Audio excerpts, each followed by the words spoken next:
요한복음 21장 5절에 예수께서 이르시되 얘들아 너희에게 고기가 있느냐?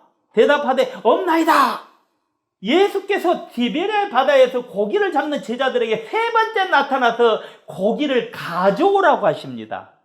여기 주님께서 내가 고기를 주겠다고 하신 말씀은 없습니다.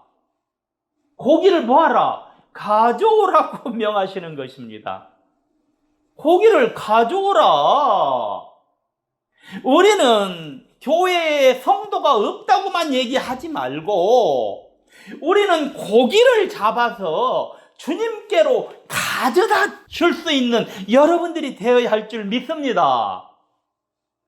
자, 요한복음 21장 5절의 말씀은 내가 가지고 있는 거 내어놓으라고 하는 말과 같은 거예요. 그러니까 주님이 오시면 먼저 전도하라, 봉사하라, 헌신하라고 요구하는 것부터 하시는 것입니다. 전도하지 않고 봉사하지 않고 헌신하지 않고 교회가 어떻게 이루어지겠습니까? 전도하고 봉사하고 헌신하라. 주님은 이것을 요구하시는 거예요. 너희에게 고기가 있느냐? 요한복음 21장 4절에 날이 새어갈 때 예수께서 바닷가에 서셨으나 제자들이 예수신 줄 알지 못하는지라. 이 사람들은 부활하신 예수님을 알아보질 못해. 주님이 언제 나타났습니까? 날이 새어갈 때 나타났죠. 어둠과 밝음의 중간입니다. 주님이 나타나신 때는 새벽입니다. 새벽이 되어야만이 부활의 그리스도를 만날 수 있습니다. 그러기 위해서는 우리가 새벽별을 만나야 합니다. 여러분, 새벽별에 대해서는 우리 생명신학이 잘 강론으로 기록해놨어요. 언제 기회가 되시면 한번 살펴보시기를 바랍니다. 본절에 제자들이 예수신 줄 알지 못하는지라. 그러나 티베리아 바다에서 고기를 잡는 주님의 제자들은 고기를 가져오라고 하는 사람이 누구인지 잘 모릅니다. 예수님인 줄 알았더라면 당장에 쫓아갈 건데 날이 새어가는 때가 되었는데도 주님을 보고도 사람들이 예수님이신 줄 알지 못하는 것입니다. 그러니 그들에게는 예수님인지 확인도 안 되어 있는 그런 상태죠. 요한복음 21장 6절에 가라사대 그물을 배 오른편에 던지라. 그리하면 얻으리라 하신데 이에 던졌던 이 고기가 만화 그물을 들 수 없더라. 여러분, 그물은요 배 오른편에 던져야 되는 거예요. 자, 배가 의미하는 것은 교회를 의미할 수 있겠죠, 영적으로. 그렇죠? 오른편의 고기와 왼편의 고기가 있어요. 성경에는 주님께서 필요로 하시는 고기는 오른편의 고기들이었어요. 주님께서는 그 오른편에다 던지라고 하시는 거예요. 교회 안에서 성도들이 많다고 할지라도 주님께서는 오른편과 왼편을 구별하신다는 것을 아셔야 합니다. 오른편에 주님의 말씀에 의해서 성장된 그런 물고기들이, 그런 양들이 주님께서 기뻐하시는 양들이고 물고기인 줄 믿습니다. 주님은 그거 드시는 거예요. 우리는 주님을 기쁘게 하는 그러한 양과 물고기가 되어야 합니다. 요한복음 21장 6절에 그물을 배 오른편에 던지라. 그리하면 얻으리라. 누구인지 알지도 못하는 사람이 와서 말입니다. 그물을 배 오른편에 던지라고 합니다. 이 말씀은 예수인지 알고 믿지 말고 순종부터 하라는 거예요. 이 사람들이 지금 주님을 모르잖아요. 주님인지 아닌지 모르는 상태에 던지라고 그래요. 오른편에다가. 이 사람들은 순종해서 나중에 던지잖아요. 그러니까 이 말씀은 예수인지 알고 믿지 말고 처음에는 뭐 하라? 순종부터 하라 이 말이에요. 세상 사람들이 교회에 와가지고 예수를 모르잖아요. 처음에 교회에 왔는데 어떻게 예수님을 알 수 있겠습니까? 모르잖아요. 그런데 그 교회 앞에서 자기 주장을 펴버리면 그 교회가 어떻게 되겠습니까? 그 교회는 어지러워지는 거예요. 교회에 왔으면 무엇부터 하라? 순종부터 하라 이 말이에요. 순종하지 않고 벌떼처럼 일어나 버리면요, 그 교회는 혼란 속에 빠져버리는 것입니다. 그래서 교회에 처음 온 성도들에게 뭐라고 말합니까? 순종하세요. 순종하세요. 그렇게 말하는 거예요. 순종부터 하라. 처음 예수 믿는 사람들은 예수에 대해서 모두 알고 난 후에 믿는 것이 아니에요. 그러니 처음에 예수를 믿거든 뭐 하라? 말씀에 순종부터 해야 합니다. 요한복음 21장 3절에 시몬 베드로가 나는 물고기 잡으러 가노라 하매 저희가 우리도 함께 가겠다 하고 나가서 배에 올랐으나 이 밤에 아무것도 잡지 못하였더니 예수님이 십자가에 달리고 죽으셨어. 그랬더니 시몬 베드로가 말합니다. 나는 물고기 잡으러 가겠다.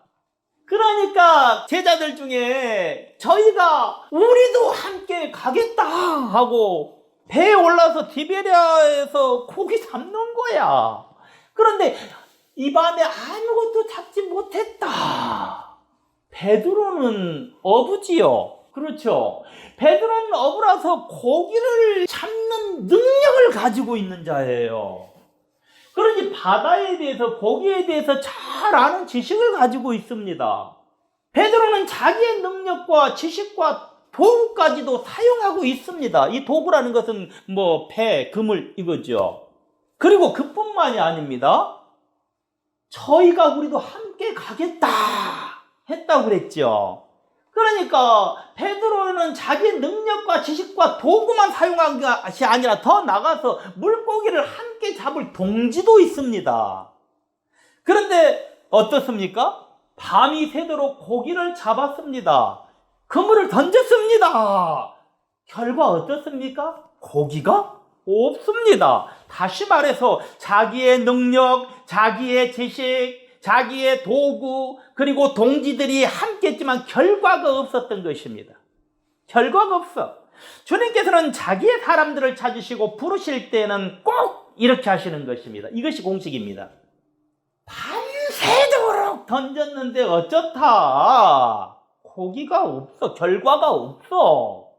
자기의 사람들을 찾으시고 자기의 사람들을 부르실 때는 꼭 이렇게 한다 이 말이에요. 주님께서. 이것이 공식이다 이 말이에요. 상식적으로 생각할 때 동지를 믿든지 도구를 믿든지 능력을 믿든지 지식을 믿든지 무엇 하나를 믿었다면 그대로 이루어졌을 것입니다. 다시 말해서 많은 사람들이 함께 갔더니 고기를 많이 잡았든지 도구가 좋아서 고기를 많이 잡았든지 했을 것입니다. 그런데 아무런 결과가 없는 것입니다. 그런데 성경에 기록된 말씀을 가만히 살펴보니 베드로 일행이 고기를 잡던 도구는 어떻습니까? 별반 좋은 것이 아닌 것 같습니다. 볼까요? 요한복음 21장 11절에 시몬 베드로가 올라가서 그물을 육지에 끌어올리니 가득히 찬 큰 고기가 153마리라 이같이 많으나 그물이 찢어지지 아니하였더라. 153마리나 잡은 거예요. 그런데 가만히 보니까 뭐라고 그랬습니까? 그물이 찢어지지 않았다 이렇게 말하는 거예요. 자, 153마리의 그물이 찢어지지 않았다고 하는 이 말은 다른 말로 그 그물은 본래 153마리에도 견디지 못하고 찢어질 만한 나쁜 그물이었다는 뜻입니다. 이 말을 썼다는 것은. 많은 사람들이 이 말을 무시해버려서 그렇지 바보가 아닌 이상은 조금만 생각해보면 이 말을 다 이해할 수가 있는 말입니다. 만일 이들이 좋은 그물을 사용하고 있다면 성경은 굳이 153마리의 그물이 찢어지지 아니하였다는 말을 굳이 쓸 필요가 없는 것입니다. 시원찮은 그물이에요. 그러니 결론 이들이 나쁜 그물로 고기를 잡고 있었다는 뜻인 것입니다. 그렇지만 그것보다는 하나님께서는 동지나 도구나 능력이나 지식은 다 불필요하다는 것을 느끼게 하시는 거예요. 오늘 우리가 하나님의 일을 하는 데는 동지도 도구도 능력도 지식도 다 불필요한 것입니다. 그것이 뭐 좋은 거든지 그것이 뭐 시원찮은 거든지 이거 다 불필요하다. 요한복음 21장 6절에 가라사대 그물을 배 오른편에 던지라 그리하면 얻으리라 하시는데 이에 던졌더니 고기가 많아 그물을 들 수 없더라. 이들이 이 사람이 주님인지도 모르는 거예요. 지금 상태에. 그 사람이 나타나가지고 그물을 배 오른편에 던져라. 그러니까 던졌다. 이건 무엇입니까? 순종을 의미하죠. 말씀에 순종을 해서 그물을 던지는 거예요. 그러니까 무엇부터 해라? 말씀에 순종부터 해야 하는 거예요. 지난날 내 고집과 내 아집과 내 생각과 내 관념과 내 사상으로 살아왔어요. 그렇죠? 그러나 교회에 딱 들어왔으면 그때부터는 그것을 전부 다 버려버리는 거예요. 그 무엇부터 하라? 순종부터 해야 되는 거예요. 그래야 새롭게 시작되는 거예요. 내 생각에는요, 내가 베드로예요. 고기를 내가 이 디베레 바다에서 내가 잔뼈가 굵도록 많이 잡은 사람이야. 당신이 뭔데 오른편으로 던지라고 그래. 기분 나쁘게. 근데 그렇지 않았다 이 말이에요. 오른편에 던지라. 말도 안 되는 얘기를 하고 있는 거야. 밤새 던졌는데. 그렇지만은 던진 거예요. 말씀에 순종해서 그물을 던진 거예요. 먼저 말씀에 순종부터 하라 이 말이에요. 그렇다고 해서 주님께서는 동지도 도구도 능력도 지식도 사용을 안 하시는 것이 아니라 다 사용하시는 것입니다. 자, 이에 던졌더니 고기가 많아 그물을 들 수 없더라. 이들이 그물을 던지기 위해서는 이들의 동지도 도구도 능력도 지식도 다 동원해서 던져야 했기 때문에 그렇습니다. 그러니까 동지도 도구도 능력도 지식도 사용 안 한 것이 아니라 다 사용했다 이 말이에요. 그러니 주님께서는 먼저 뭘 요구하는 거예요? 순종을 요구하시는 거예요. 주님께서는 먼저 말씀에 순종하고 난 후부터 그들이 가지고 있는 동지도 도구도 능력도 지식도 사용하시는 거예요. 순종하기만 하면은 동지도 도구도 능력도 지식도 그 기타 등등 이 모든 것들이 말씀을 위해서 사용이 되는 것입니다. 결론적으로 우리가 먼저 순종하기만 하면 우리의 동지를 말씀을 위해서, 우리의 도구를 말씀을 위해서, 우리의 능력을 말씀을 위해서, 우리의 지식을 말씀을 위해서 사용하시는 것입니다.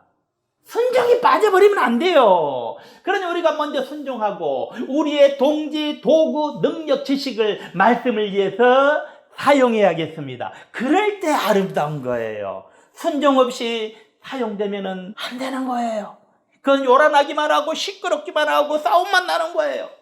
먼저 순종을 해야 할 줄 믿습니다. 오늘 우리가 티베리아 바다의 기적에 대해서는 모르는 사람들이 없을 만큼 다 알고 있는 이야기들이에요. 이 이야기를 모르는 사람이 어디 있어요. 유명한 부흥회 가면은 부흥사들이 한결같이 이런 거 가지고 설교하고 그렇잖아요. 모르는 것이 어디 있습니까? 다 알고 있습니다. 그래서 베드로의 일행이 그물을 던져서 물고기 153마리를 잡았다는 말을 모르는 사람들이 없어요. 그러나 이것들은 너무나 쉬워서 쉽게 생각하고 그저 넘어가 버립니다. 그러니 문제인 것입니다. 오늘 우리에게는 신앙의 기초가 너무나도 문제가 생겨버리고 말았어요. 그래서 미국에서 이 베스트셀러가 되었던 그 책이 있죠. 저도 한 권 가지고 있습니다만은 로버트 풀검이 지은 책이 있어요. 내가 정말로 배워야 할 모든 것은 유치원에서 다 배웠다라는 그런 책이 있습니다. 그렇습니다. 우리는 실질적으로는 유치원에서 다 배운 것입니다. 유치원생들에게 가르치는 말은 말입니다. 모든 것을 나눠 써라. 공평하게 놀아라. 다른 사람을 때리지 말아라. 물건은 내가 처음 찾았던 곳에 도로 갖다 놓아라. 내가 어지럽힌 것은 네가 치워라. 네 것이 아니니까 만지지 말아라. 이런 것들입니다. 이처럼 저도 여러분들에게 초보적인 지식을, 초보적인 말씀을, 그러니까 이 강론도 유치원에서 다 배운 것으로 기본으로 하는 거예요. 그러니까 최고의 유치원들을 상대로 예수 믿는 기본으로 우리가 이렇게 예수를 믿자라고 기본적인 유치원 이야기를 하고 있는 것입니다. 그러니 이것은 굉장히 쉬운 것으로 유치원에서 기본적으로 배우는 것들입니다. 그런 사람들은 이것이 굉장히 또 어렵다고 생각을 합니다. 이것을 왜 어렵다고 생각하는 것입니까? 여기 티베리아 바다의 기적도 예수님의 뜻에 따라 이루어진다. 예수 믿으면 두려움이 평강으로 변한다. 때는 날이 새어가는 새벽인데 제자들은 예수님을 알지 못한다. 말씀의 순종부터 하라. 도구와 능력을 말씀의 도구로 사용하라. 이것은 예수 믿는 사람의 기본으로 유치원에서 다 배우는 것 같은 똑같은 것입니다. 그런데 세상 사람들이 유치원에서 배운 것을 다 까먹어 버린 것입니다. 그렇다 보니까 무엇이 잘못돼 버렸다? 기본이 잘못돼 버린 것입니다. 그러니 이 땅에 살면서 유치원 때 배운 것들만을 그대로 행하면 사람들은 누구나 성자가 되고 성인이 되는 것입니다. 그렇죠? 내 것이 아닌 것은 만지지 마라. 남에게 상처를 줬거든 미안하다고 말해라. 먹기 전에 손을 씻어라. 화장실에서 변기 물을 내려라. 따뜻한 과자와 찬 우유는 내 몸에 좋다. 균형 잡힌 삶을 살아라. 뭔가 배우고 뭔가 생각하고 그림을 그리고 노래를 부르고 춤을 추고 놀고 일하는 것을 매일 조금씩 해라. 그러니 이 땅을 살아가는 사람들이 유치원에서 배운 대로만 하면 되는 것입니다. 예수 믿는 것도 이와 똑같은 것입니다. 이것을 물로다가 표현하자면 물. 아무런 감미료가 첨가되어 있지 않은 순전한 물로 진짜 물입니다. 요즘 물에다가 여러 가지 감미료를 첨가했지요. 그런 음료들이 많이 나오죠. 심지어는 우리가 먹는 수돗물에도 이것저것이 섞여 있습니다. 그러니까 어떻습니까? 순전한 물이 없다 이 말이에요. 오늘 완전한 맛을 잃어버린 것입니다. 그래서 맛을 잃어버린 사람들이 왕왕 고향의 맛이라는 표현을 사용합니다. 고향의 맛. 성도들이 예수의 맛도 성경의 맛도 잃어버린 것입니다. 그러니 오늘의 교회가 성경의 예수를 전함에 감미료만 잔뜩 찾습니다. 예를 들자면 예전에는 여러분 뱀가루라는 얘기 들어본 적 있습니까? 그 아지나모토라는 그 조미료가 있었습니다. 그 조미료를 음식물에다가 첨가하면 맛이 있었어요. 그러다가 무엇이 나왔습니까? 미온이라는 것이 나왔지요. 미온이나 미풍, 여러분 이 감미료 알지요? 인공 조미료, 이것을 사용했었습니다. 맛있었죠. 그러다가 나온 게 무엇입니까? 핵산 조미료가 나온 겁니다. 핵산. 사람의 입맛이 어떻다는 것입니까? 사람의 입맛이 이렇게 급격하게 변해가는 것입니다. 사람들이 자기 고유의 본 입맛을 모두 잃어버린 것입니다. 그러니 사람들이 음식물에 핵산으로 강화시켜서 먹어야만이 맛을 느끼는 것입니다. 음식의 맛을 다 잃어버렸다 이 말이에요. 사람들이. 여러분 그래서 사람들이 옛날 그 된장국 맛있었지. 고향의 맛을 생각한다고 그러잖아요. 오늘 다 이상이 생긴 것입니다. 입맛이 없기 때문에 자연적으로 강도를 높여서 먹는 것입니다. 그러다 보니 위장은 어떻습니까? 점점 탈이 나는 거예요. 하나님 나라도 이와 똑같은 거예요. 제가 이러한 논리를 여러분에게 설명했다는 것은 오늘 이 시대에 하나님 나라도 이와 같이 변해가고 있다는 거예요. 양념이 많이 쳐진 그런 내용에는 말입니다. 사람들이 좋아하고 몰려드는 거예요.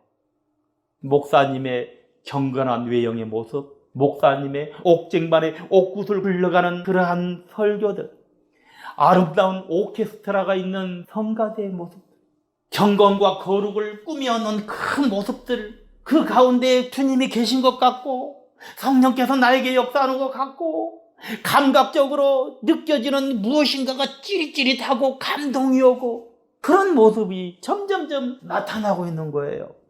무엇이 중요한데? 내용이 중요한데 내용은 사라져버리고 외형의 그 아름다운 것으로 치장되어 있는 그 모든 것들 말입니다. 그러니까 하나님 나라도 이와 똑같다 이 말이에요. 오늘 교회가 성경의 예수를 전하며 감미료만 잔뜩 쳐서 전하니까 한편에서는 탈이 나기 시작한 것입니다. 그러니 그저 가장 기본적인 것으로 예수를 믿으면 되는 거예요. 그리고 성경을 그대로 해석하면 되는 것입니다.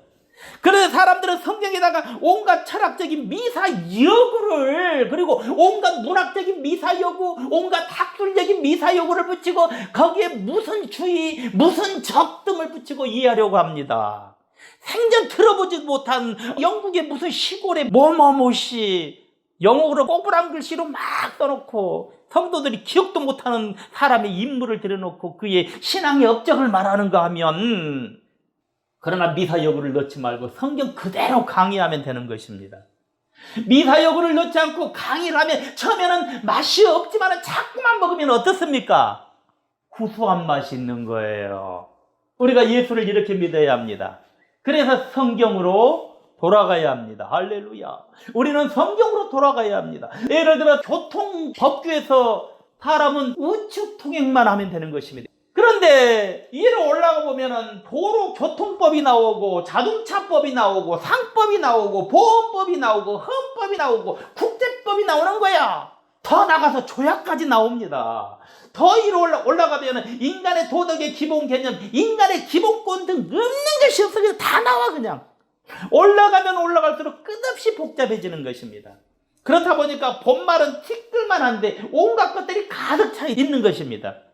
사람들은 자기가 많이 알고 있는 것 같아요.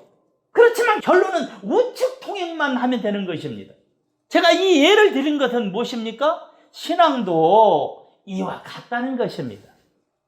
오늘의 성도들이 이렇게 복잡하게 배워놓고 자기는 성경을 많이 알고 있는 것 같습니다. 그러나 그것은 본말이 전도된 신앙생활을 하고 있는 것입니다. 그러니 오늘 수많은 사람들이 온갖 미사 여구에 취한 신앙생활을 하고 있습니다. 오늘 왜 이렇게 어리석게도 본말이 전도된 미사 여구에 취한 신앙생활을 하고 있는지 모르겠습니다. 하나 예를 들어봅니다. 시중에 파는 오징어 튀김 아시죠? 오징어 튀김을 보면 실질적으로 오징어 다리는 작은데 껍데기는 얼마나 크게 만들어 파는지 몰라. 시중에 파는 과자도 그렇죠. 껍데기 봉지는 화려하고 크게 만듭니다. 내용물을 딱 열어보니까 요만큼밖에 안 되네. 작다 이 말이에요. 오늘 수많은 사람들이 예수도 이렇게 믿고 있습니다. 그러나 우리가 예수는 이렇게 믿지 않아야 합니다. 그러니 그저 성경만 가까이 하면 되는 것입니다. 물론 성경을 연구하시는 사람의 입장에서는 헬라어도 히브리어도 그리고 철학적이고 학문적이고 이론적이고 계산적인 모든 것을 해야겠습니다. 그래서 저 역시도 이렇게 배웠어요. 그러나 이것은 참고사항일지 크게 필요 없는 것입니다. 그러니 일반 성도들 입장에서는 성경만 가까이 하면서 믿어야 합니다. 이것이 예수이기 때문에 그렇습니다. 그리고 증거하는 자들도 간단한 성경의 논리를 전해야 합니다. 그래서 이 천하에 간단한 성경의 논리가 증거되는 시대가 와야 하는 것입니다. 예를 들어서 핵산이 없어지고 된장국이면 된장 맛에 취하는 그런 시대가 다시 와야 합니다. 그래야만이 온초로 돌아가는 것이고 온영으로 돌아가는 것입니다. 온초로 돌아가자 이 말이에요. 온영으로 돌아가자 이 말이에요. 온초적인 인간으로 돌아가자 이 말이에요. 자, 온영이 무엇입니까? 예수님이 부활하신 모습이 온영입니다. 오늘 우리가 온초로 돌아가고 온영으로 돌아가는 것이 예수운동입니다. 아멘.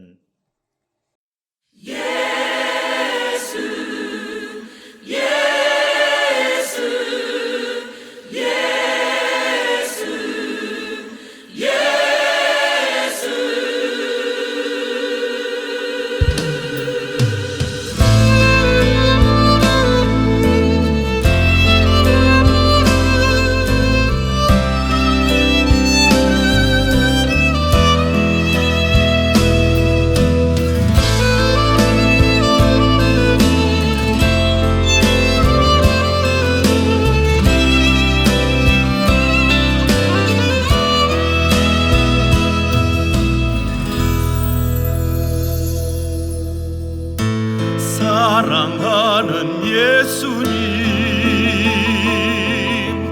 그 이름 예수. 사랑하는 예수님, 내 세계 저